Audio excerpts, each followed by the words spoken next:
Hello everyone. हामी चाहिँ class 12 को मोडर्न फिजिक्स को अब फोटोन्स भन्ने च्याप्टर हेरिरहेको छु। मैले अस्मिता पब्लिकेसनको किताबबाट हेर्दा चाहिँ यो च्याप्टर 20 मा छ। अब अरू किताबमा कति होला अब थाहा भएन। सो मैले चाहिँ च्याप्टर 20 भनेर लेखेको छु यहाँनिर। सो फोटोन्सको टपिक हामी हेर्न गइरहेका छौँ। अब क्लास 11 मा हामीले वेभ थ्योरी भन्ने टपिकहरू स्टडी गरेका थियौँ है। वेभ थ्योरीमा चाहिँ के थियो त भन्दाखेरि हाम्रो लाइट भनेको चाहिँ के हो त वेव्सहरू भनेको थियो। वेव्सहरू भनेको के हो त सर्टेन डिस्टर्बेन्सेसहरू हो। कुनै पनि मिडियममा जब इनर्जी ट्राभल गर्छ वेव्सहरूले के हुन्छ त इनर्जी क्यारी गरेर आउँछ। कुनै पनि मिडियम भनेको एयर हुनसक्छ, वाटर हुनसक्छ, जे मिडियम भयो भने त्यहाँनिर जब इनर्जी ट्राभल हुन्छ त्यसले एउटा सर्टेन डिस्टर्बेन्स चाहिँ क्रिएट गर्छ हैन। हो त्यो डिस्टर्बेन्स चाहिँ एउटा सर्टेन एउटा फर्ममा जान्छ। ठिक छ, त्यति बेला हामीले वेभ फ्रन्टहरू भनेको के हो भनेर पढाएको थियौँ हैन। उसले अब सोर्स अनुसार हाम्रो लाइट चाहिँ स्पेरिकल फर्ममा निक्लिन सक्छ, सिलिन्ड्रिकल वेभ फ्रन्ट बनाएर निक्लिन सक्छ, अथवा एकदम टाढाबाट आएको छ भने प्लेनर वेभ फ्रन्टहरू भनेर पनि जे होस् निक्लिन सक्छ। सो हाम्रो वेभ थ्योरीले चाहिँ धेरै कुराहरू जस्तै इन्टरफियरेन्स, डिफ्र्याक्सन हैन, त्यसै गरी पोलराइजेसन, त्यसै गरी रिफ्लेक्सन र रिफ्र्याक्सन जस्तो फेनोमेनाहरूलाई चाहिँ वेभ थ्योरीले एक्सप्लेन गराएको थियो। हामीले हाइजेन्स वेभ थ्योरी भनेर पढाएको थियौँ। हाइजेन्स वेभ थ्योरीले चाहिँ के गर्यो त यो सबै कुराहरूलाई मजाले एक्सप्लेनेसन गरेको थियो। तर 20th सेन्चुरीमा आउँदाखेरि के भयो भने फोटो इलेक्ट्रिक इफेक्ट, त्यसै गरी थर्मायोनिक इमिसन भनेको हिट गर्दाखेरि त्यहाँबाट लाइट आइरहेको बेला चाहिँ कुनै सब्सटेन्सलाई हामीले हिट गर्यौँ भने के हुन्छ त त्यहाँनिरबाट इमिसन हुन्छ क्या। हो त्यो इमिसनहरू, त्यसै गरी फोटो इलेक्ट्रिक इफेक्टहरूलाई चाहिँ के भयो त यो वेभ थ्योरीले सेटिस्फाइङ तरिकाले एक्सप्लेन गर्न सकेन। ठिक छ, एक्सप्लेन गर्न नसकेको कारण के भयो त अब यहाँभित्र अझै केही रहस्यहरू लुकेको छ होला भन्ने खोज्दै गर्दा 1901 मा चाहिँ म्याक्स प्ल्याङ्कले क्वान्टम थ्योरी भन्ने निकाले। ठिक छ, वेभ थ्योरीमा के थियो त भन्दाखेरि हाम्रो इनर्जी भनेको मेन कन्सेप्टुअल कुरा गरौँ। इनर्जी भनेको चाहिँ कन्टिन्युअस हुन्छ, त्यहाँनिर केही ब्रेक हुँदैन भन्ने कुराहरू गर्थ्यो। ठिक छ, इनर्जी चाहिँ कन्टिन्युअस हुन्छ भन्ने कुरा गर्थ्यो। तर जब क्वान्टम थ्योरी आयो, क्वान्टम थ्योरीले चाहिँ के भन्यो त हैन इनर्जी के छ त नट कन्टिन्युअस छैन र यो चाहिँ बन्डल्स अर प्याकेट्सको फर्ममा आउँछ। ठिक छ, पहिले चाहिँ के भयो त भन्दाखेरि कन्टिन्युअस फर्ममा भन्थे, अब नट कन्टिन्युअस इनर्जी चाहिँ बन्डल्स अर प्याकेट्सको फर्ममा आउँछ र इनर्जी कति छ भन्ने कुरा चाहिँ फ्रिक्वेन्सीमा डिपेन्ड हुन्छ भनेर म्याक्स प्ल्याङ्कले E इज इक्वल्स टु एकदम इम्पोर्टेन्ट फर्मुला HF भन्ने फर्मुला निकाले। यसले के भन्यो त भन्दा इनर्जी भनेको चाहिँ जुन प्याकेटमा आउँछ त्यसको सबसे सानो प्याकेट भनेको चाहिँ E is equals to HF लाई लिने हो भने यसले हामीलाई युनिट भ्यालु अफ इनर्जी दिन्छ भनेर म्याक्स प्ल्याङ्कले थ्योरी निकाले। त्यसपछि 1905 मा अल्बर्ट आइन्स्टाइनले चाहिँ के निकाले भन्दा फोटोन्स भन्ने एउटा कन्सेप्ट निकाले। ठिक छ, फोटोन्सले चाहिँ के भन्यो भन्दा जुन लाइटको कुरा गर्छौँ हामी, लाइटहरू चाहिँ वेव्स मात्रै होइन, तिनीहरू चाहिँ के हो त पार्टिकल्स पनि हो र त्यो प्रत्येक पार्टिकलको इनर्जी चाहिँ E is equals to HF हुन्छ भनेर चाहिँ आइन्स्टाइनले एउटा थ्योरी दिए। र यो थ्योरीले चाहिँ के गर्यो भन्दा फोटो इलेक्ट्रिक इफेक्ट जुन थ्योरीहरू पहिले एक्सप्लेनेसन हुन सकेका थिएन, फोटो इलेक्ट्रिक इफेक्ट र थर्मायोनिक इमिसनहरू मजाले एक्सप्लेन हुन सकेका थिएन, आइन्स्टाइनले चाहिँ के गरे त त्यो कुराहरूलाई एक्सप्लेन गर्न सके। आइन्स्टाइनको फोटोनको कन्सेप्टले चाहिँ यो कुराहरूलाई एक्सप्लेन गर्न सक्यो र आइन्स्टाइनले फोटो इलेक्ट्रिक इफेक्टको एक्सप्लेनेसन गरेको कारण नोबल प्राइज पनि पाएका छन्। सो अब नोबल प्राइज पाएको कुरा हामी स्टडी गर्न लागिरहेछौँ। सो यसको बारे मजाले स्टडी गरौँ। सो जुन यहाँनिर इनर्जी भनेर भने यसलाई चाहिँ क्वान्टा भनेर भन्छ। क्वान्टा भनेको चाहिँ के हो भन्दाखेरि प्लुरल टर्म हो है। र क्वान्टम भनेको चाहिँ के हो त सिंगुलर टर्म हो। क्वान्टम भनेको चाहिँ के हो त भन्दा एउटा सिंगल पिस अफ इनर्जीलाई लियौँ हामीले, सबसे सानो युनिट हुन्छ नि, सबसे सानो युनिट लिँदाखेरि त्यसलाई चाहिँ के भन्छ त क्वान्टम अफ इनर्जी भन्छ। त्यसरी चाहिँ डिसकन्टिन्युअस फर्ममा एउटा प्याकेटको फर्ममा चाहिँ इनर्जी आयो भने चाहिँ के भयो त त्यो भनेको क्वान्टम भयो र यो थ्योरीलाई चाहिँ के भन्छ त क्वान्टम थ्योरी भनेर भन्छ। अब हामीले फोटो इलेक्ट्रिक इफेक्ट भनेको के हो त्यो कुरा हेरौँ। फोटो इलेक्ट्रिक इफेक्ट, सपोज कुनै एउटा मेटल छ अरे, कुनै एउटा मेटल सर्फेस छ अरे, मेटल सर्फेसमा चाहिँ एउटा लाइट पर्यो अरे, यसरी लाइट पर्यो भने के हुन्छ त भन्दाखेरि इलेक्ट्रोनहरू चाहिँ बाहिर निक्लिन थाल्यो अरे के। ठिक छ, के भने त मैले एकदम एउटा अब यो बारे हामी कुरा गर्छौँ पछि, अहिले चाहिँ सिम्पल जेनरल टर्ममा सोच्नु। हामीसँग एउटा मेटल सर्फेस छ हैन, त्यो मेटल सर्फेसमा लाइट पर्यो अरे, लाइट पर्दाखेरि के देखियो त त्यहाँबाट त इलेक्ट्रोनहरू बाहिर निस्केको देखियो हैन। अब यो फेनोमेननलाई चाहिँ के भन्छ त फोटो इलेक्ट्रिक इफेक्ट भनेर भन्छ। सो यसलाई डिफाइन गर्नु पर्दा कसरी डिफाइन गर्न सकिन्छ, इमिजन अफ इलेक्ट्रोन्स, ठीक छ, इलेक्ट्रोन्स को emission from metallic surface when radiation of suitable frequency falls on it, radiation of suitable frequency falls on it। ठीक छ, यसलाई चाहिँ के भनेर भन्यो त फोटो इलेक्ट्रिक इफेक्ट भन्यो र जुन इलेक्ट्रोनहरू बाहिर निस्किन्छ त्यसलाई चाहिँ के भन्यो त फोटो इलेक्ट्रोन्सहरू भन्यो। सो कुनै एउटा सर्टेन फ्रिक्वेन्सीको लाइट चाहिँ हैन त्यो मेटललाई सुइटेबल हुने, सबैले सबै कुरा मन पराउँदैन हैन, मेटल्सलाई पनि के हुन्छ त मलाई चाहिँ यही फ्रिक्वेन्सीको चाहियो भनेर जिद्दी गरेर हुन्छ, यो फ्रिक्वेन्सी भन्दा तल आयो भने इलेक्ट्रोन निकाल्दिन भन्छ, किनभने भन्छ कि मलाई जोस आएन इलेक्ट्रोन निकाल्ने। सो यहाँनेरि पनि के हुन्छ त भन्दा एउटा सर्टेन फ्रिक्वेन्सी भन्दा जब माथि चाहिँ इलेक्ट्रोनको फ्रिक्वेन्सी जान्छ, सरी लाइटको फ्रिक्वेन्सी जान्छ अथवा त्यो फ्रिक्वेन्सीमा आउँछ हैन, एउटा सर्टेन सुइटेबल फ्रिक्वेन्सी अथवा त्यो भन्दा माथि जब हामीले लाइटको फ्रिक्वेन्सी हाल्छौँ मेटलले चाहिँ इलेक्ट्रोन बाहिर इजेक्ट आउट गर्छ र यो इफेक्टलाई चाहिँ के भन्छ त फोटो इलेक्ट्रिक इफेक्ट भन्छ र जुन इलेक्ट्रोन बाहिर निस्किन्छ त्यसलाई चाहिँ के भन्छ त फोटो इलेक्ट्रोन्स भन्छ। अब एक्सपेरिमेन्ट गर्दा के थाहा पायो भने हामीले अल्काली मेटल्सहरू हुन्छ नि, अल्काली मेटल्सहरूमा चाहिँ इलेक्ट्रोन एकदम सजिलो तरिकाले निस्किने, यिनीहरूको कन्डक्टिभिटी एकदमै ज्यादा हुन्छ, त्यो भएर यहाँबाट इलेक्ट्रोन्सहरू चाहिँ एकदम सजिलो निस्किने। ठिक छ, यिनीहरूलाई चाहिँ अब सेन्सिटिभ मटेरियल्सहरू भनेर भन्यो हो, यसरी डिफाइन गर्यो। अब हामीले अघि भर्खरै क्वान्टम इज टु एच भन्ने रिलेसन पढ्यौँ। अब यसलाई अलिकति फेरि हेरौँ के रहेछ त के भन्न खोज्यो होला यसले। So quantum theory of radiation, quantum theory of रेडिएसनले चाहिँ के भन्छ त भन्दा यो 1901 मा अघि भने जस्तै प्ल्याङ्कले प्रपोज गरेको थ्योरी थियो, सरी यो चाहिँ ठिक छ, यो कुराहरू बुझौँ। क्वान्टम थ्योरी अफ रेडिएसनमा चाहिँ के हुन्छ त भन्दा यो अब यहाँनेरि आइन्स्टाइन र प्ल्याङ्क दुईटैको कुरा गर्नुपर्ने हुन्छ। प्ल्याङ्कले चाहिँ आफ्नो 1901 पेपरमा एउटा ओसिलेटरहरूको कुरा गर्दाखेरि हैन, त्यो हामीले सायद ब्याचलर्समा पढ्नुपर्छ यो कुराहरू चाहिँ, हार्मोनिक ओसिलेटर्सहरू भन्ने कुराहरू हुन्छ क्या। हार्मोनिक ओसिलेटर्सहरूको इनर्जीको बारे स्टडी गर्दा चाहिँ तिनीहरूको इनर्जीहरू चाहिँ के हुँदो रहेछ भन्दाखेरि कन्टिन्युअस होइन डिस्कन्टिन्युअस हुन्छ भनेर चाहिँ सिम्पल एकदम जेनरल भाषामा भन्दा चाहिँ डिस्कन्टिन्युअस हुन्छ भनेर तिनले प्रुभ गरे हैन। र त्यसपछि त्यहाँबाट तिनले एउटा कन्सेप्ट निकाले E = HF भन्ने कन्सेप्ट निकाले। यो फर्मुला जति सजिलो छ हेर्दाखेरि यहाँभित्रको कुरा त्यति नै अल्झिन्छ। सो हामीले के बुझ्नु पर्यो भने कुनै एउटा वेभ अथवा कुनै एउटा फ्रिक्वेन्सी हामीले लियौँ भने त्योसँग associated certain amount of energy हुन्छ जहिले पनि हैन। कुनै फ्रिक्वेन्सी लियौँ भने त्योसँग एसोसिएटेड सर्टेन अमाउन्ट अफ के हुन्छ त इनर्जी हुन्छ। कुनै बडी भाइब्रेट भइरहेको छ भने त्योसँग associated certain amount of energy हुन्छ जहिले पनि।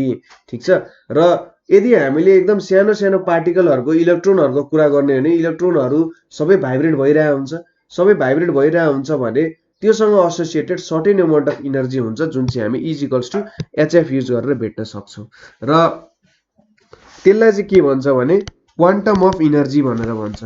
क्वान्टम अफ इनर्जी भनेको सपोज त्यो इनर्जीलाई हामीले डिभाइड गर्दै गयौं भने ठीक छ त्यो इनर्जीलाई डिभाइड गर्दै गयौं भने एउटा सर्टेन अमाउन्ट अफ इनर्जी पछि चाहिँ हामी त्यसलाई डिभाइड गर्न सक्दैनौं ठीक छ र अर्को कुरा भनेको त्यो इनर्जी भनेको यसरी होल नम्बरको फर्ममा आउँछ यसरी 1/2 HF यस्तो हुँदैन कहिले पनि जहिले पनि होल नम्बरको फर्ममा आउँछ एउटा सपोज हामीले 5 वटा पार्टिकल लियौं भने जसको इनर्जी HF छ 5 वटा पार्टिकल लियौं भने इनर्जी एउटै खालको लियौं भने HF plus HF plus HF plus HF plus HF हुन्छ यहाँ HF हुन्छ यताउटी 1/2 HF यताउटी 3/2 HF यसरी हुँदैन सबैको पार्टिकल HF सबै पार्टिकलको इनर्जी HF हुन्छ अथवा होल नम्बर फर्म यहाँ 1 छ अनि यहाँ 2 यहाँ 3 यहाँ 4 यहाँ 5 यस्तो फर्ममा चाहिँ के हुन्छ त इनर्जीहरु चाहिँ आउने गर्छ यसलाई चाहिँ के भन्छ त क्वान्टम अफ इनर्जी भनेर भन्छ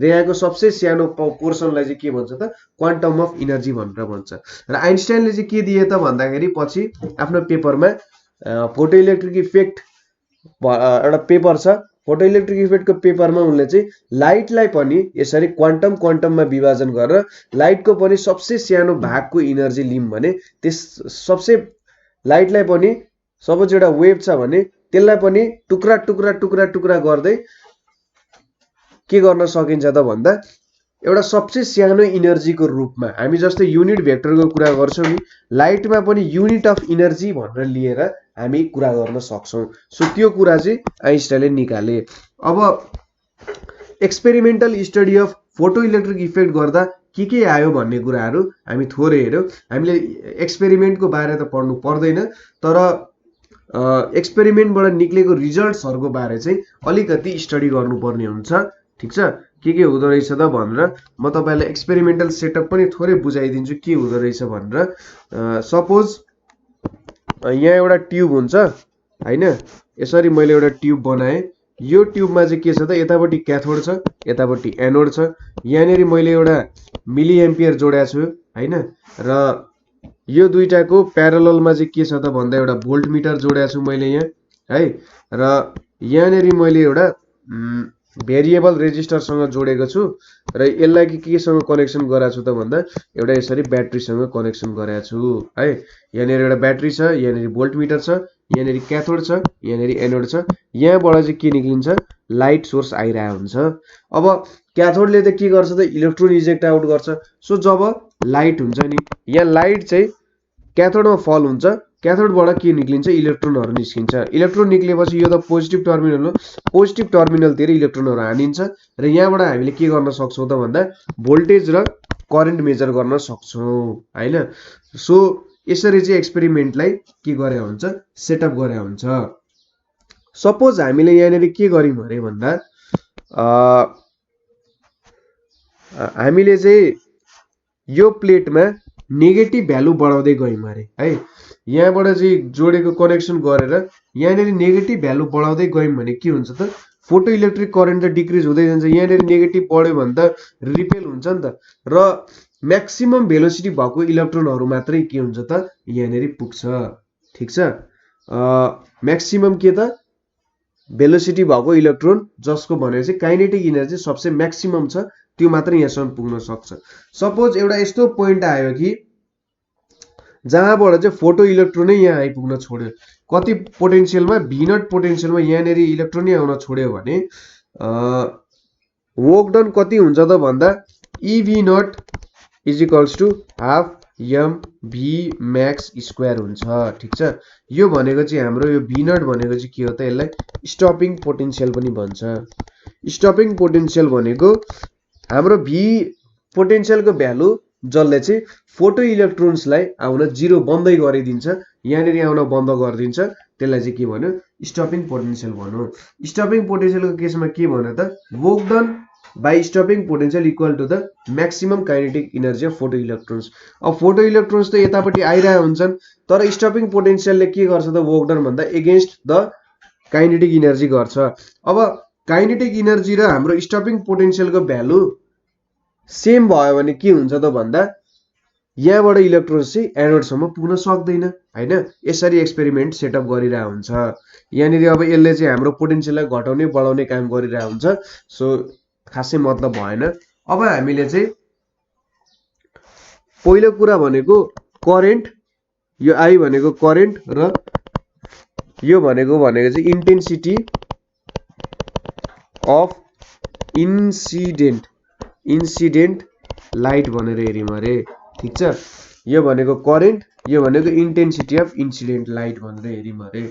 र ग्राफमा प्लट गर्यौँ भने के हुन्छ त भन्दा यतापट्टि करेन्ट छ, यतापट्टि इन्टेन्सिटी अफ इन्सिडेन्ट लाइट छ भने यसले चाहिँ के दिन्छ त एउटा स्ट्रेट लाइन दिन्छ। यसको मतलब के हो, इन्टेन्सिटीले हामीलाई के दिन्छ त भन्दाखेरि कतिवटा फोटो इलेक्ट्रोन्स चाहिँ एनोडमा पुग्यो भनेर एउटा नम्बर दिइरहेछ, म्याग्निट्युड अफ इलेक्ट्रोन्सको नम्बर दिइरहेछ। इन्टेन्सिटी ज्यादा हुनु भनेको के हो, धेरैवटा इलेक्ट्रोन्स चाहिँ क्याथोडबाट एनोडमा पुगिरहेछ।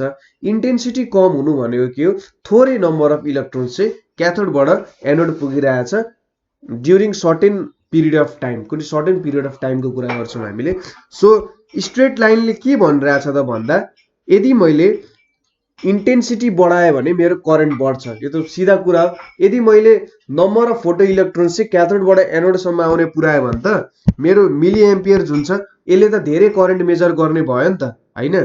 त्यसै गरी मैले मेरो इन्टेन्सिटी घटाएँ भने के हुन्छ त, number of electrons reaching the anode कम हुन्छ र कम इलेक्ट्रोन्स रिच गरेपछि के हुन्छ त यसले कम इन्टेन्सिटी अथवा करेन्ट देखाउँछ। सो यिनीहरूको चाहिँ के भयो त एउटा डाइरेक्ट रिलेसन जस्तो भयो है। सो यसरी चाहिँ हामीले बुझ्न सक्छौँ। अर्को कुरा भनेको effect of potential on photo electric current. Photo electric current, अब फोटो इलेक्ट्रिक करेन्टमा पोटेन्शियलले कस्तो भूमिका खेल्छ भन्ने कुरा चाहिँ हामीले हेर्नुपर्छ। ठीक छ, अब हेर्नुहोस् है, म एउटा ग्राफ बनाउँछु र ग्राफबाट बुझाउँछु, किनभने सुरुमा एक्सपेरिमेन्ट भएको, यहाँनिर अहिले एक्सपेरिमेन्ट गर्ने माहौल त छैन।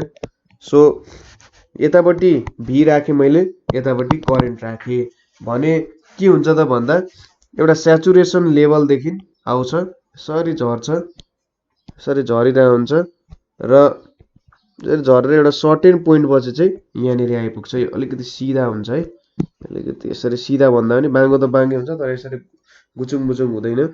यहाँनिर आइपुग्यो, यो भनेको मेरो फोटो इलेक्ट्रिक करेन्ट हो, यो भनेको मेरो के हो त स्याचुरेसन करेन्ट दिइरहेछ यसले हैन। अब यसले के भनिरहेछ त भन्दा यो भनेको मेरो स्टपिङ पोटेन्सियल हो है। स्टपिङ पोटेन्सियल भनेको चाहिँ के हो त, मैले एनोडमा चाहिँ के गरेँ अरे भन्दा एनोडमा चाहिँ नेगेटिभ पोटेन्सियल बढाउँदै गए अरे हैन।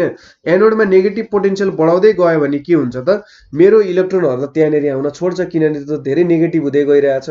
र जब V0 मा पुग्छ नि, V0 मा पुग्दाखेरि के हो त करेन्टै 0 भइदिन्छ।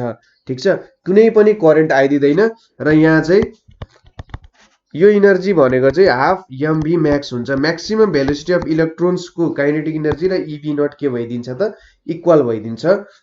यो बेलामा के भयो त भन्दा हाम्रो एउटा पनि इलेक्ट्रोन्स एनोडसम्म पुगेन। तर बिस्तारै जब म नेगेटिभबाट पोजिटिभ साइडमा आउँदै जान्छु मेरो करेन्ट बढ्दै जान्छ।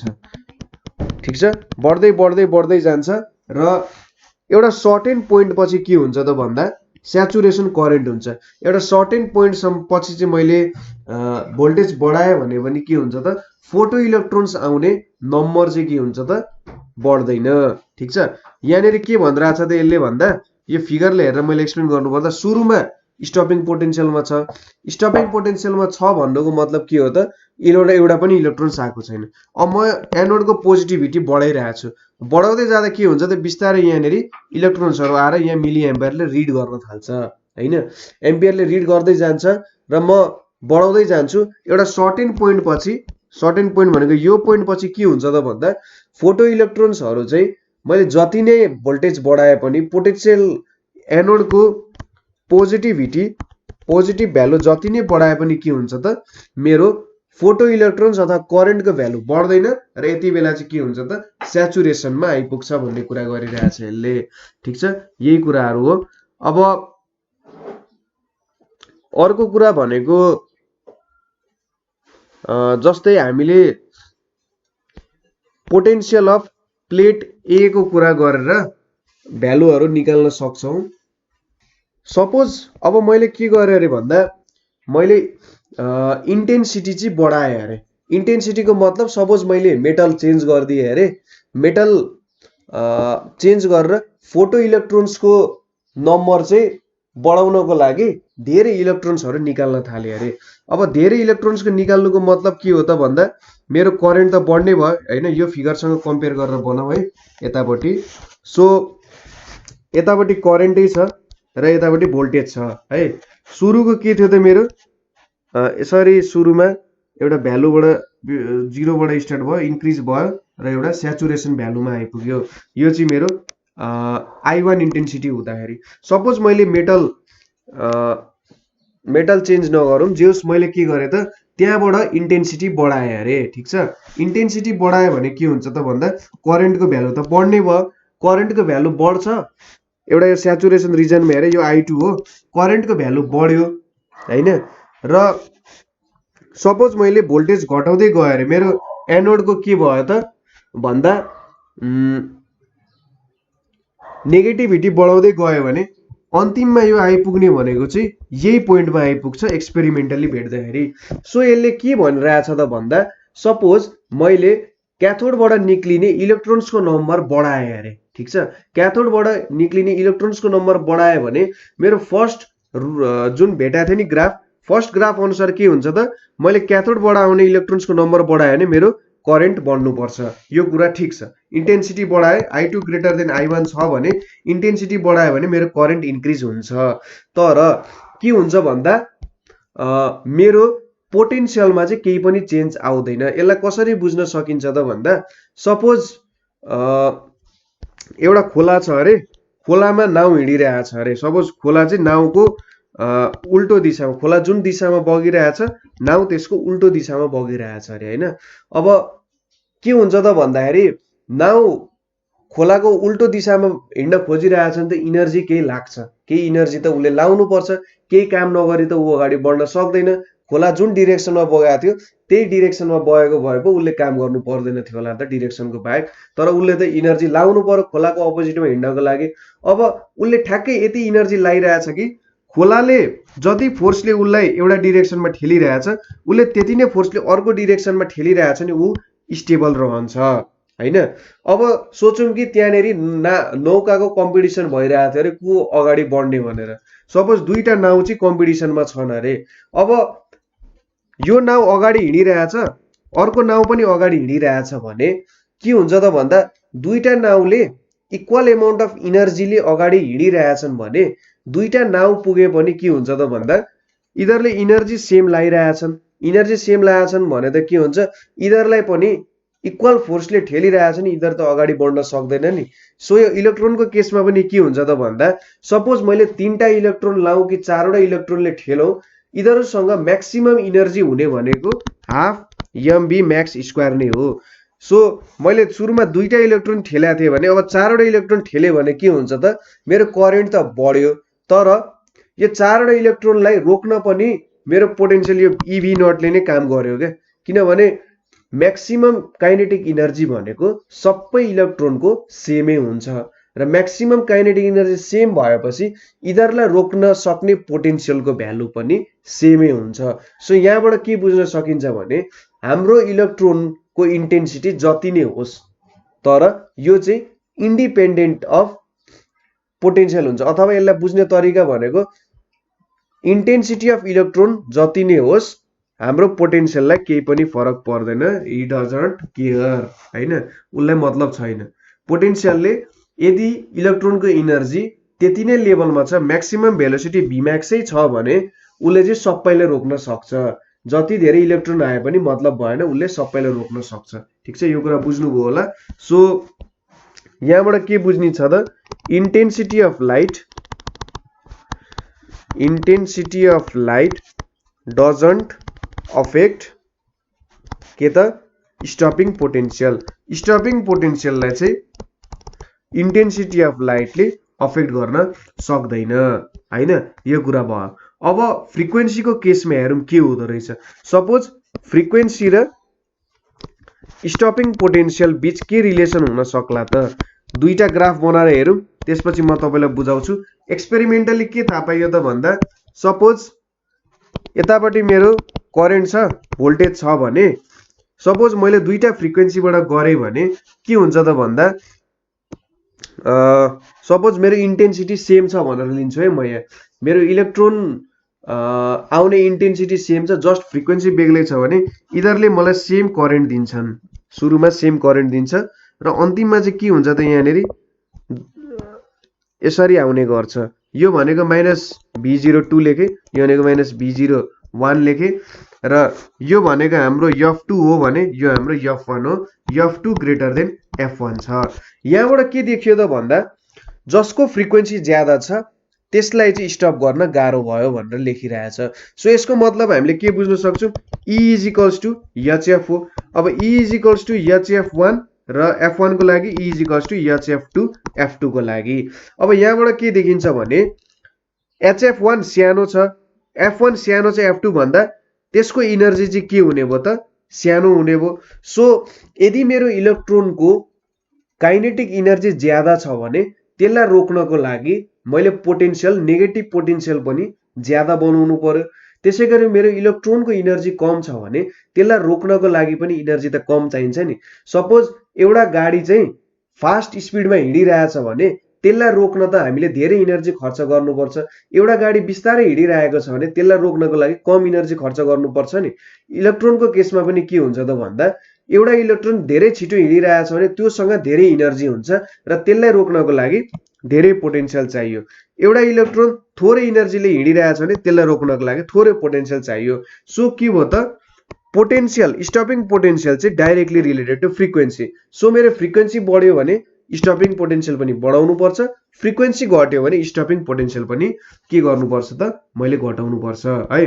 अब एउटा ग्राफ प्लट गर्यौँ हामीले, फ्रिक्वेन्सी र स्टपिङ पोटेन्शियलको एउटा ग्राफ प्लट गर्यौँ अरे, यसले चाहिँ के दिने रहेछ, हामीले एउटा स्ट्रेट लाइन दिने रहेछ। सो यहाँबाट मैले यो फ्रिक्वेन्सीको प्लट गर्दा यहाँनेरि मैले एउटा F0 भेटेँ। यहाँनेरि के हुन्छ त, F0 आयो तर V0 के हुन्छ त, 0 हुन्छ। सो यसले के भनिरहेछ त भन्दा, ठ्याक्कै यो पोइन्टमा चाहिँ के हुने रहेछ त, स्टपिङ पोटेन्शियल चाहिँ यहाँनेरिबाट चाहिँ के हुन्छ त भन्दा, मेरो इलेक्ट्रोन निक्लिँदैन। यो पोइन्ट भन्दा, यो पोइन्ट अथवा यो पोइन्ट भन्दा तल चाहिँ के हुन्छ त, मेरो इलेक्ट्रोनहरू बाहिर निस्किँदैन। ठिक छ, तर यो पोइन्ट भन्दा अलिकति पनि म एक स्टेप माथि गए भने पनि, यो फ्रिक्वेन्सी भन्दा एक स्टेप माथि पनि मैले फ्रिक्वेन्सी लाएँ भने के हुन्छ त, मेरो इलेक्ट्रोन्सहरू इजेक्ट आउट हुन्छ। यो जुन F0 छ यसलाई चाहिँ के भन्छ त, थ्रेसहोल्ड फ्रिक्वेन्सी भनेर भन्छ। ठिक छ, यसले चाहिँ के भन्यो भने मैले पुरै थाक लाइसकेँ हैन। अब त्यो थाक चाहिँ यस्तो बनाएँ कि मैले लड्न आँटे जस्तो बनाएँ तर लड्दैन क्या ठ्याक्क। कस्तो भयो भने मैले गिलासमा ट्याप्प पानी भरेर राखेँ अरे हैन, त्यो भनेको चाहिँ के हो त, ग्लासबाट पानी त पोखिँदैन नि हो, त्यो भनेको थ्रेसहोल्ड भयो क्या। त्यहाँबाट पानी त पोखिँदैन, तर जस्ट मैले एक थोपा हाल्दै भने त्यहाँबाट पानी पोखिन थाल्छ नि हो, त्यही कुरा गरे। थ्रेसहोल्ड फ्रिक्वेन्सी भनेको चाहिँ ग्लासमा चाहिँ फुल तरिकाले पानी भराएको छु, त्यसले मलाई थ्रेसहोल्ड फ्रिक्वेन्सी दियो। तर मैले थ्रेसहोल्ड फ्रिक्वेन्सी भन्दा एक स्टेप माथि गयो भने के हुन्छ त, अब ग्लासबाट पानी पोखे जस्तै इलेक्ट्रोन्सहरू पनि इजेक्ट आउट हुन थाल्छन्। सो यसरी चाहिँ मैले विभिन्न रिलेसनहरू बनाएँ। तपाईले फ्रिक्वेन्सी स्टपिङ पोटेन्शियलको कुरा पनि बुझ्नु होला। फ्रिक्वेन्सी र स्टपिङ पोटेन्शियलको रिलेसन के हुन्छ भनेर फेरि एकचोटि भनिदिन्छु। कस्तो रिलेसन हुन्छ त भन्दा, मैले यहाँनेरि इन्टेन्सिटी सेम लिए अरे, क्याथोडबाट एनोडसम्म आउने इलेक्ट्रोन्सको नम्बर सेम छ भने करेन्टमा केही पनि असर गरेन, सेम एमाउन्ट अफ करेन्ट आउने भयो। तर स्टपिङ पोटेन्शियलमा डिफरेन्स आउने भयो। किन त भन्दाखेरि एउटा इलेक्ट्रोनको इनर्जी धेर छ भने त्यसलाई चाहिँ रोक्नको लागि नेगेटिभ पोटेन्शियल धेरै लाउनु पर्ने हुन्छ र जसको इनर्जी कम छ त्यसलाई चाहिँ कम पोटेन्शियल लाउनु पर्छ। तर जब हामीले फ्रिक्वेन्सी कन्स्टेन्ट राख्यौं र इन्टेन्सिटी चाहिँ बढायौं अथवा घटायौं भने के हुन्छ, इलेक्ट्रोन्सको नम्बर बेसी हुने भयो हैन। नर्मल कन्डिसन्समा के हुने भयो, इलेक्ट्रोन्सको नम्बर बेसी भएको कारण चाहिँ इन्टेन्सिटी जसको ज्यादा हुन्छ त्यसले के दिन्छ, करेन्ट धेरै दिन्छ, तर इनर्जी सेम हुन्छ किनभने दुईटैको इनर्जी त इजिकल्स टु एचएफ हो। इजिकल्स टु एचएफ भइसकेपछि के हुन्छ, दुईटैलाई रोक्न सक्ने पोटेन्सियल चाहिँ हामीले एउटै एप्लाई गर्नुपर्छ भनेर भन्न सकिन्छ। यहाँबाट पनि त्यही कुरा लागू हुन्छ, यो कुरा बुझ्नुभयो होला। अब सर्टेन हाम्रो लजहरू छ फोटो इलेक्ट्रिक इमिसनको हैन, lodge of photo electric emissions भनेर छ, त्यो चाहिँ हामी अर्को लेक्चरमा हेर्छौँ। यहाँ चाहिँ हामीले यति कुराहरू हेर्यौँ। अब laws of photoelectric emission, Einstein's photoelectric इक्वेसनले के दिन्छ र मिलिकन्स एक्सपेरिमेन्टहरू चाहिँ हामी अर्कोमा हेर्छौँ। सो अहिलेको लागि यति बुझ्नु भयो होला। कतै बुझ्नु भएन भने प्लिज आस्क द क्वेसन। यो कुराहरू इम्पोर्टेन्ट छ है, थ्योरिटिकल एस्पेक्टमा बुझ्यो भने हामीले न्युमेरिकलहरू सल्भ गर्न पनि सजिलो हुन्छ, किनभने एउटा प्याटर्न बन्छ नि त क्वेसन सल्भ गर्ने, हो त्यो एउटा प्याटर्न चाहिँ बसाल्नु पर्ने हुन्छ है। So feel free to ask any questions. Thank you for today.